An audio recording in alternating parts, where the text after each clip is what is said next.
Hello and welcome to one of the final Lost in Science for the year, and it's a very merry Newton Mass to you all. Isaac Newton's birthday, of course, famously on Christmas Day, although probably not really because they changed the calendar in between then and now. But we should be celebrating it anyway. We should. Isaac Newton celebrate his birthday. And possibly a different kind of mass altogether than what we might normally associate with mass. Exactly. My name is Stu, and on this week's show we are going to be talking about, well, sort of all sorts of different Christmas vaguely related science topic stories. We're going to science up Christmas. Yeah, we'll science the heck out of it. We we're can't gonna do science. We do a controlled experiment. We're going to do the same stories again another week when it's not Christmas, and we'll see how it goes. See if it's more popular or less popular. Yeah. Well, I'm actually going to be talking about the British Medical Journal's grand tradition of writing silly journal articles in the lead up to Christmas. They do this every year. They are genuine, properly written science articles, science journal articles, but they choose their topics from a range of areas which is not normally their purview, I guess. Fun. Yeah, it is a bit of fun just to show that, scientists aren't all work. Claire, what have you got for us? I have a very special treat for us today, for everyone listening. I have an exclusive expose on Rudolph the Red-Nosed Reindeer. He isn't all dirty reindeer. I knew there was always something. So did he have a not cold? Quite right. Well, was he an alcoholic? Look, yeah, was he an alcoholic? Did he have a cold? What's with the bright red nose? Just showing off, I What's reckon. with the flying? What is a reindeer anyway? Look, I'm going to answer all these questions more. You sound like one of those other nasty reindeer that wouldn't let him join in their reindeer games. You're perpetuating the persecution of poor Rudolph. Oh, I'm look, with you, Claire. He stands up one night and he's just like immortalized for the rest of eternity. It's just like, come on. I want to know, is the red nose within the range of natural reindeer nose variation? What about the blue noses? That is one thing that I'm going to be able to tell you when I do my story. There better be some science in it, that's all I can say. What are you doing, Chris? Oh, me? Well, actually, that's a very good question, Claire. I am, well, because there is no question so obvious that people can't study it in science. So I'm looking at the question of whether people put on weight at Christmas time. I thought we just ignored that. Like, why are we shedding light onto this? How can they write all of those detox articles post Christmas if people don't put on weight over Christmas? I mean, come on. Precisely. Look, no, it is a bit of an obvious question, but like the best obvious questions, the answer may not be exactly what you expect. So there is all I can say. Well, no, some friends of mine and I did figure out that the average amount of weight people put on over the Christmas period is a pudding's worth, and that is the official measure of the amount of weight people put on over Christmas. I think we're going to have to dig into the science of that one, Stu. It's probably not an SI unit, I think. Well, let's examine that anyway. Okay. Manisha, what do you got? I'm actually going to be discussing the best Christmas tradition, the only Christmas tradition that matters, that lovely midday nap after Christmas lunch. After the fights. There's no fights. Okay.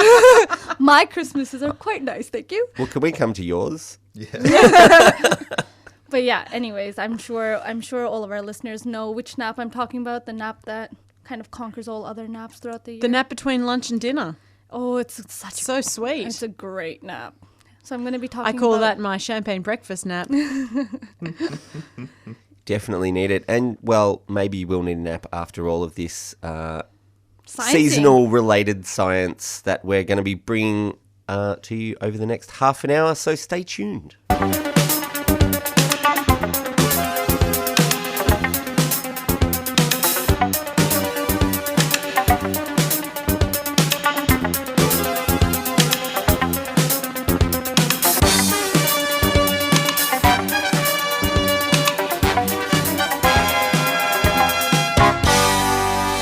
Now, the British Medical Journal was a source of a bit of controversy a couple of years ago over publishing articles critical of statin drugs for high cholesterol treatment, which, look, you might need some of them after Christmas if you overindulge, but we'll leave that up to Chris to talk about later. Let's just wait on that. So they took steps to rectify their issuing of erroneous statements about that class of drugs that have actually shown really high effectiveness in lowering cholesterol levels for a range of patients. But some of their other articles may cause unusual reactions from readers. The British Medical Journal has a bit of a history of publishing seasonal papers with unusual subject matter. So they're not as controversial as their statin articles, but they go out and they apply scientific rigour to a number of topics which may not be taken entirely seriously by medical professionals and the researchers who write the papers. So just as an example, in an article from December 2012 from the British Medical Journal, they published an article about the health issues of a patient they only had contact with via the medium of film. The paper was entitled Case Report of E.T., the Extraterrestrial. So in the article, they looked at the available evidence from the film and they concluded that E.T., the Extraterrestrial, was a small bilaterian tetrapod, which is a four-limbed organism, sharing many characteristics of Earth primates and weighing about 35 kilograms of variable height due to its extendable neck. I would also say due to its levitation powers of variable weight as well. Possibly, possibly. They also warned that his alcohol consumption may prove problematic. Oh, yeah. There's a scene where he pulls a bunch of beers out of the fridge and drinks them all. Goes a bit nutso. That was a bit one-off. He clearly was unfamiliar with alcohol, I think. I don't think that's probably true, but they were combining that with his evident ventral fat deposits. He had a pot belly, and saying that may have led to an increased risk of cardiovascular disease. So they were concerned with the health of the patient, and he did get quite ill at the end. He nearly died. Yeah, they actually brought up the point that with patients, you need specialists who are trained in the particular illness that they may be experiencing. And in the case of E.T. the Extraterrestrial, they didn't really know what he was or what was affecting his health. So that was... Was that when he went all white? He went all white and sort of died. And was it homesickness he was suffering from or something like that? Or? I think it was unexplained, and the doctors were wary of making a prognosis of what he might have been affected by after all. Considering his main health indicator was a glowing furnace inside his chest. which was, as Neil Diamond pointed out, his heart light. Yeah. Which was, that was the way that you knew he was healthy and happy. Look, the British Medical Journal, tackling all the big issues for Christmas, they also presented an article in December 2008 called Head and Neck Injury Risks in Heavy Metal. Headbangers stuck between rock and a hard bass. Oh! So this involved researchers attending a series of heavy metal concerts to investigate the risks of mild traumatic brain injury and neck injury associated with headbanging, a popular dance form accompanying heavy metal music. So what? Whiplash at a concert or something? Well, yeah, pretty much. Their results showed that an average headbanging song has a tempo of 146 beats per minute, which is predicted to cause mild head injury when the range of motion of the head is greater than 75 degrees. At higher tempos and greater ranges of motion, there is a risk of serious neck injury. So what they said in conclusion was that to minimise the risk of head injury and neck injury, headbangers should decrease their range of head and neck motion. Headbang to slower tempo songs by replacing heavy metal with adult-oriented rock. Middle of the road. Or only headbang to every second beat of the fast songs that they enjoy headbanging to, or to use personal protective equipment to avoid injury. So look, Which one would you prefer? Yeah, I reckon they would just ignore the advice and probably continue on with your lives. Yeah. Is there a pendular effect from the weight of the hair as well that exacerbates the problem, you think? Look, it's possible. They didn't mention that in the article, but that they should maybe do a follow-up study and see if the long hair is having an effect on the follow-through of the hair. But yeah, I just thought it was, it's an amusing thing that the British Medical Journal do for the holidays. Even medical scientists need to let their hair down occasionally, but in a safe manner and possibly using personal protective equipment. Ho, ho, ho! Let's go! Ho, ho, ho! Let's go! Have yourself a merry little Christmas. Let your heart be light. From now on, our troubles will be out of sight. Have yourself a merry little Christmas. Make the Yuletide gay. From now on, our troubles will be miles away. Here we are, as in olden days, happy golden days of yore. Faithful friends who are dear to us, gather near to us once more. Through the years, we all will be together, if the fates allow. Hang a shining star above the highest bough, and have yourself a merry little Christmas now. Ho, ho, ho! Let's go! Ho, ho, ho! Let's go! Ho, ho, ho! Let's go! So today I'm going to look a little closer at the alleged claims of Santa's most favourite of all the reindeers, Rudolph. Dun, dun, dun. As we know, Rudolph is the underdog of the reindeers. He's a bit of a young upstart, had a very shiny nose. Yes, I heard So that. I heard. Yeah. But one fateful Christmas, Rudolph was catapulted to the front of the pack to lead the sleigh, and all the other reindeers had to follow Rudolph. So this is a story we're all familiar with here. This is the story you're all familiar with, but how much do we really know about Rudolph? I'm going to do a little bit of a Rudolph expose, is what I'm saying here. First of all, reindeers. How much do we know about them anyway? For example, did you know that the European reindeer is actually the same species as the American caribou? Wow. Wow. Is that a problem? So did they just Shock horror. walk across from Europe? Yeah, they're all at the some same point? species, They're all but the they just same. have two different names. So caribou, that's where carob comes from, isn't it? No, it's where that No, it just Pixie tastes song, like Caribou. caribou. Caribou. Yes, so more like Rudolph the red-nosed caribou. Right. Okay. Wow. Yeah. That's something going already. Hiding. Yeah. Something to hide. There are two major groups of reindeer. So there's the tundra and the woodland reindeer, and they're divided according to the type of region they live in, not actually where they are. So they're also further subdivided into subspecies, where there are between 9 and 13 subspecies of reindeer, one of which is the Arctic reindeer, which unfortunately is already extinct. So that's another thing. Rudolph can't be an Arctic reindeer because they're extinct now. So where So would is he a Rudolph likely tundra to one? be? Well, in the North Pole with Santa.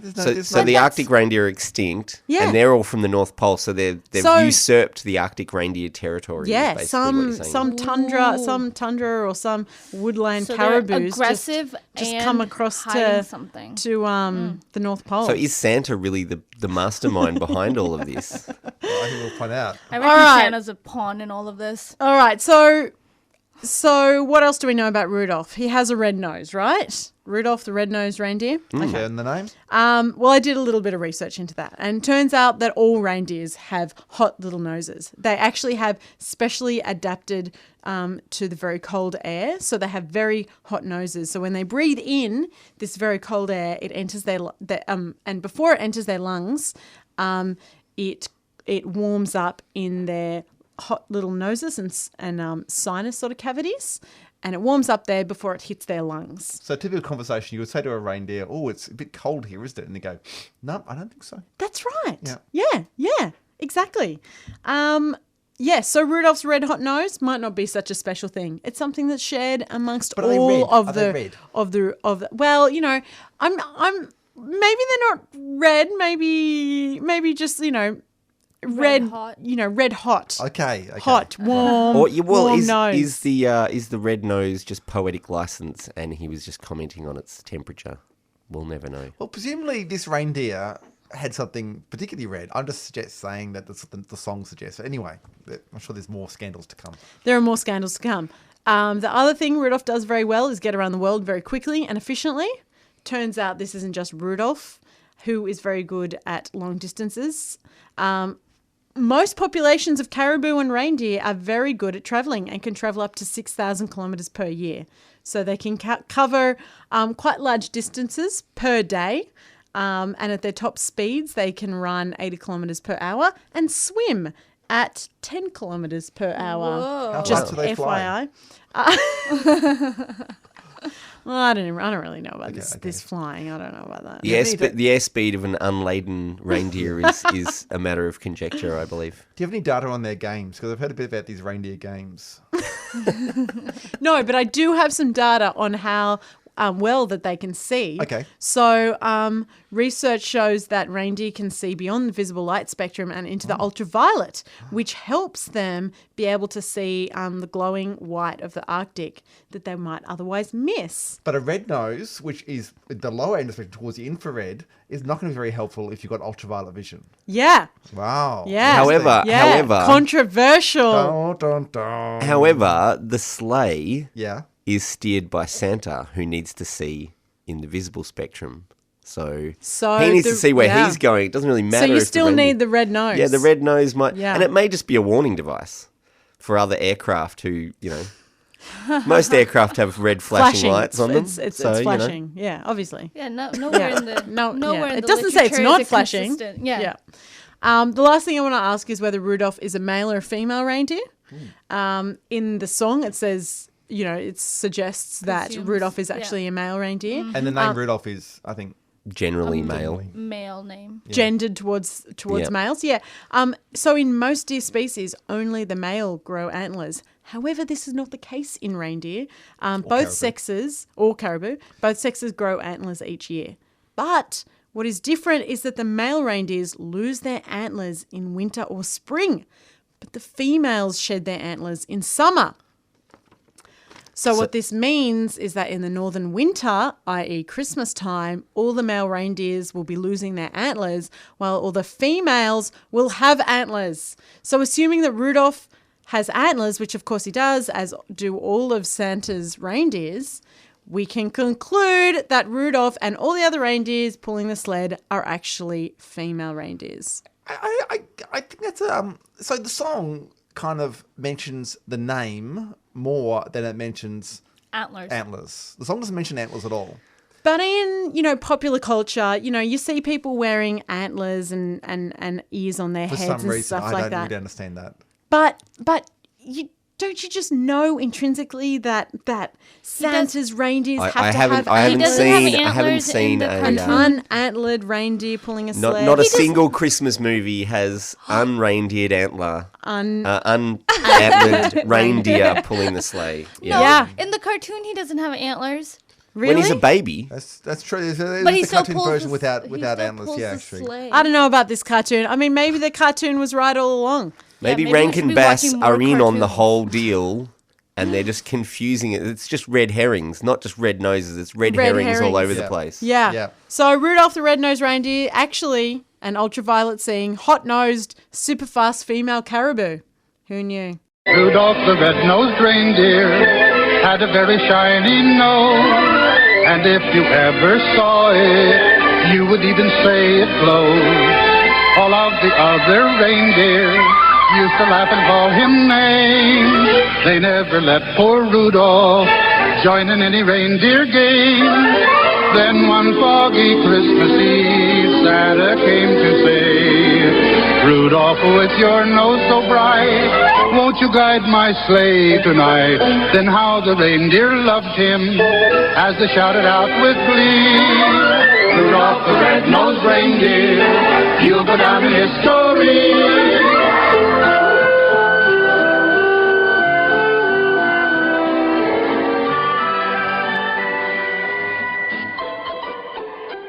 whatever your choice of how to celebrate the holiday season, and I do mean holiday season because I'm talking like the whole gamut, the whole kind of Christmas, New Year, that kind of sort of thing. You know, your Boxing Days, your dead zone in between there. Most of January, let's be honest. My birthday.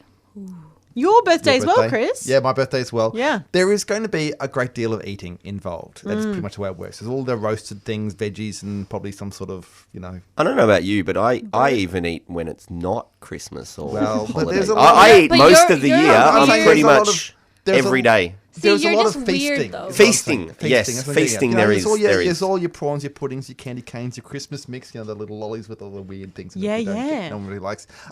I admit. I Edit like that out. everything. Licorice all sorts in those Christmas mix. Who eats them? And whatever sugar plums are. I mean, I don't know. They're especially a Gingerbread. thing. Gingerbread. Ooh, Yeah. yeah. Yeah. Pfeffernuss. Rumbles. Lebkuchens. Yes. Finifinus. What are they? I love Pfeffernuss. food. Pfeffernuss. I love Pfeffernuss. food so them. much. So, given this context, the question I want to ask is, will Christmas make you fat? Well, good God. So the question I want to ask is, will Christmas make you fat, and will I have some good news and some bad news? Okay, so let's be honest here. If you do eat a lot of calories and you eat a lot of unhealthy food, in those calories, it's not going to be good for you. But the good news is that it's not necessarily going to put on as much weight as you might think. Yay. So there have been a number of studies done on this topic, surprisingly. But one of the biggest and the widest quoted is by Yanovsky et al. It was in the New England Journal of Medicine in 2000. And what they did is they followed 195 American adults over a number of months and measured how much weight they put on at various times a year versus how much they thought they put on. That's another kind of aspect to it as well. Anyway, on average, they put on a little bit before the kind of holiday period. They put on a bit more during, as you would expect. And they lost a small amount afterwards. When asked, they thought they put on about 1.5 kilos. But on average, it was only about 0.48 kilograms. And So there was a less huge than range. half a kilo. About less than half a kilo, about a pound's worth. Maybe about the size of a Christmas pudding. You might buy Maybe from your pudding's a worth. shop. Maybe a pudding's worth. A pudding's This worth. is confirming Stu's theory, hypothesis. Hypothesis. Yes, yeah. Like as I said, there's been a number of different studies. They get a wide range of different numbers, but overall, the message is about the same: that people don't put as much as they would expect. I should put a bit of a caveat here, though. This was, as I said, it was an American study. I haven't been able to find an Australian study. There's been some from the UK and Scandinavia and those sort of places. Obviously there are some differences. Like in the US, they also had that Thanksgiving in that kind of period. Also Halloween in the lead up to Thanksgiving as and well. it's winter. Oh, yeah. It's It's winter, so there's a lot winter, of a hibernation thing. People might be less active. On the other hand, we have our summer holidays where we just kind of sit around drinking beer and eating barbecues and stuff. Watching cricket. Watching cricket. So who can say, really? Sometimes we do a bit of exercise. We might go to the beach, might do some surfing or exercise? something. People actually Well, exercise going at the to beach, the or do you beach. just lay there? Yeah. Yeah, if you're just laying on the beach, Yeah. it's not great. That dance you do on the hot sand. That's exercise. Yeah, There we yeah. go. Bit of cardio. the Just feel like the we weird should yoga promote pose, exercise. the weird yoga pose you do when you're putting your bathers on under your towel. Yeah, That's exercise, surely. Yeah. Look, the bad news, though, because I'll put that as good news. It's not as much as you might think. The bad news, though, is the big picture here, which is, so out of these 195 participants, 165 of them, so most of them, they followed up the whole year.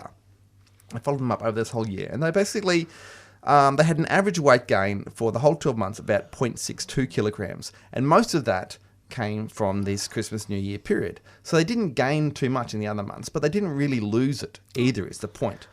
So, again, I'm not saying the amount you put on over Christmas isn't very much, but essentially you Over accumulate time. it each year. So it's a cumulative Christmas Do weight the maths gain. is what I'm saying. Do the maths. So, yeah. So I guess what I'm saying is if you're on holiday, don't think you're going to put on a lot of weight because you're probably not going to put as much as you think you will. But, you need to kind of make up for it the rest of the year.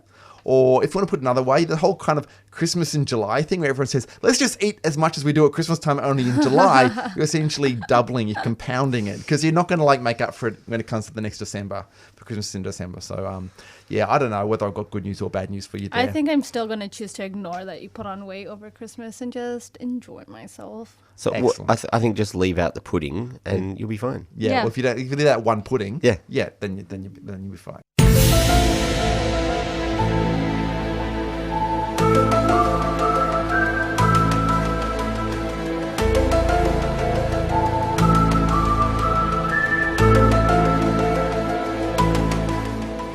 across Australia on the Community Radio Network, you're listening to Lost in Science.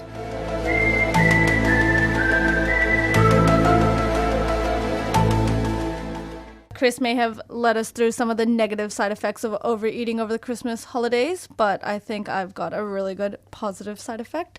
Oh, yeah? Yeah, I'm talking about why Christmas lunch, Christmas dinner, Christmas foods make you sleepy. Oh. Yep, prepare you for the best sleep of your life. So a lot of the time, the sleepiness is blamed on the turkey. So people think that it's the turkey. We consume way too much turkey, and therefore we get sleepy, and there must be something about the turkey. So are turkeys, sleepy animals? Are they always asleep? Or because I don't really know anything about turkeys. Gobble, gobble, gobble. Yeah, they just make lots of noise, and we eat them.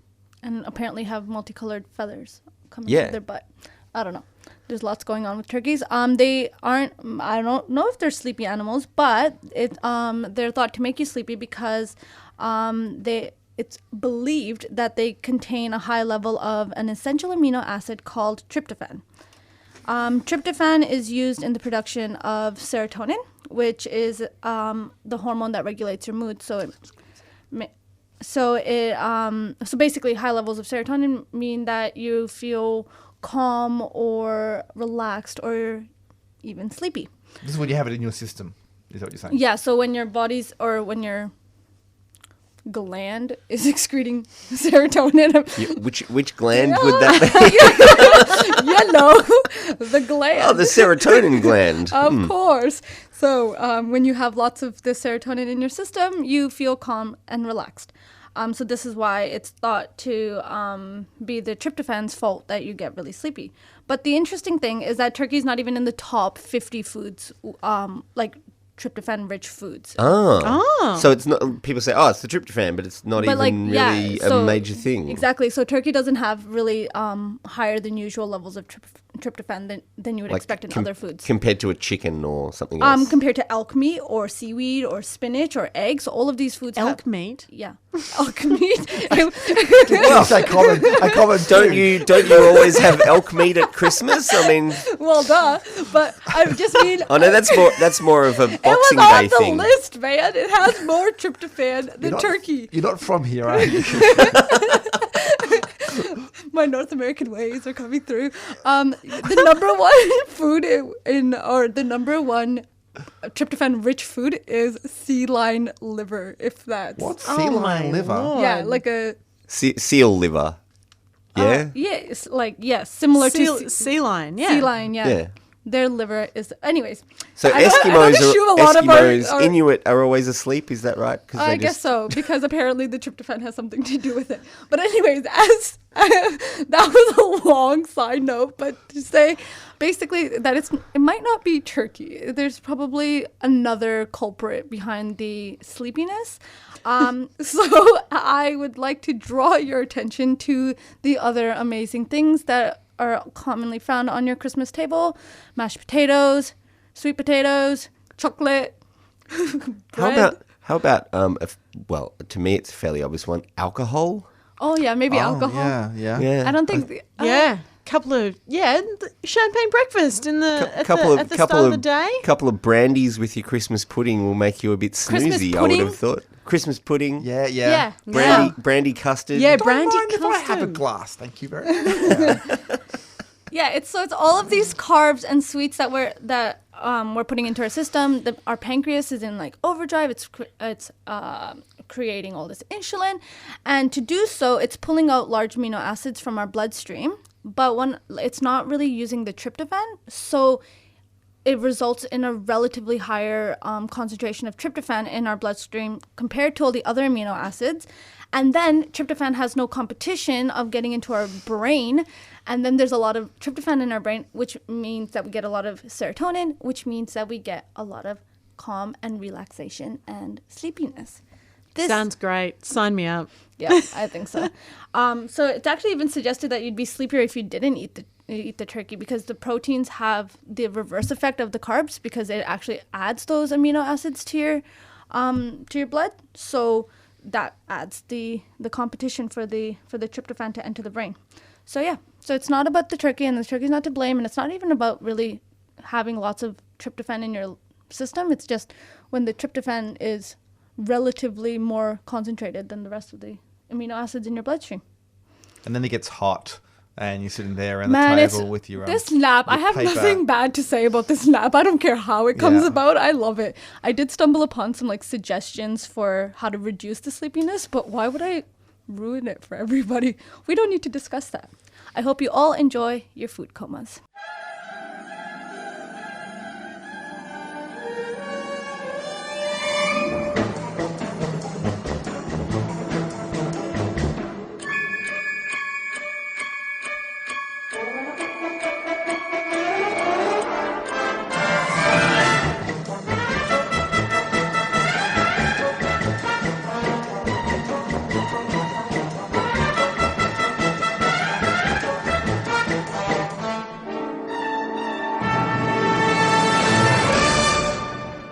Well, that brings us to the end of our special holiday Lost in Science. We got lost in Christmassy science. Hearing about the crazy, wacky guys at the British Journal of Medicine. Oh, they're so wacky. They're so funny. telling people that to avoid injuries, they should stop doing things they enjoy, which could possibly cause those injuries, which is really not the point, It's guys. sort of beside the Helpful point, advice. isn't it? Yeah. That is actually good advice, really. Well, it is kind of. It's like the It's a old little joke bit of, wowzer. You know, the old joke, yeah, doctor, it hurts when I do this. Well, don't do that. yeah, stop doing that. It only hurts when I breathe. Anyway, we also heard about the controversial Rudolph the Red-Nosed, so-called red-nosed reindeer. So called. If Rudolph is their real name. Indeed, his real name. Yeah. Her real Her name. real name, Yeah. I think we realised, yeah. And Chris told us, hey, it's not about how much weight you put on over the Christmas period. It's about how much weight you don't lose the rest of the year. That pretty much sums it up. That's pretty much the much it, message. yeah. Yeah. I'm basically saying it's your fault, essentially. It's not Thanks. Christmas's fault, it's your fault. I'm gonna go drown my sorrows in some Christmas pudding. Whatever happened to goodwill toward man? I have two It's words. your fault you're I have- fat. I have two words for you, bar humbug. And speaking of bar humbug, actually I don't know, we were speaking of bar humbug, but Yeah, Manisha, food. speaking of food, telling us that it's not the tryptophan in the turkey that makes us sleepy. It's all of those other things. And it's definitely not staying up late the night before waiting to hear Santa land on the roof. That can't have Definitely not. anything to do with it at all. Or all the alcohol that you drink. Or all the alcohol. No, as if that could have any influence Any on sort of side effect, please. any side effects from alcohol. I'm sure there's. So that, as I said, brings us to the end of our holiday season episode. Don't forget to tune in next week when we will all be back with a wrap-up of the year in science Yes. to polish us off. 2016. We're going to It's see it done. out. It's done. It's We're over. gonna Thank God. kick Oh that my year to the God. curb scientifically. Lost in Science has been recorded at the studios of 3CR in Melbourne and is broadcast across Australia on the Community Radio Network with the financial assistance of the Community Broadcasting Foundation. If you would like to search for us on the internets, we have a Gmail account which you can contact us through, which is lostinsci@gmail.com. You can find us on Facebook, you can find us on Twitter, and if you can't be bothered doing that, you can just tune in next week where, once again, Chris, Claire, Manisha, and Stu will be back to get Lost in Science!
Thanks for listening to a 3CR podcast. 3CR is an independent community radio station based in Melbourne, Australia. We need your financial support to keep going. Go to www.3cr.org.au for more information and to donate online.